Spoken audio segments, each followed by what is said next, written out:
ইলিশ মাছ খেতে কার না ভালো লাগে, তবে আমার বর আর আমার মেয়ের আমার থেকেও বেশি ইলিশ মাছ পছন্দ।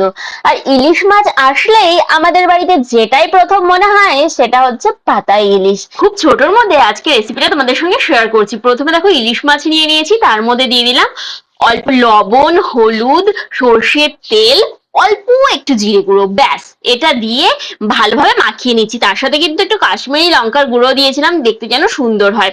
তোমরা ভাবছো তাহলে ঝাল হবে কি করে, তার জন্য ব্যবস্থা আছে। তার জন্য আছে কাঁচা লঙ্কা, কাঁচা লঙ্কা আর আলু নিয়ে নিয়েছি, আর নিয়ে নিয়েছি সাথে বেগুন।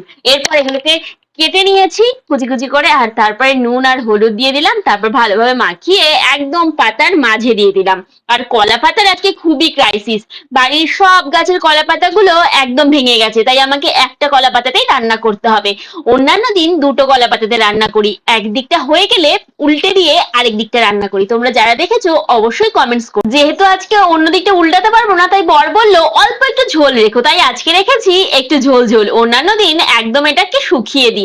তো তোমাদের বলো দেখতে কেমন হয়েছে, আর তোমরা কি এভাবে খেয়েছো অবশ্যই আমাকে কমেন্টস করে জানিও। দেখো মাছের উল্টো দিকটা কি সুন্দর কালো হয়েছে, তাহলে অবশ্যই এভাবে বানিয়ে খেও।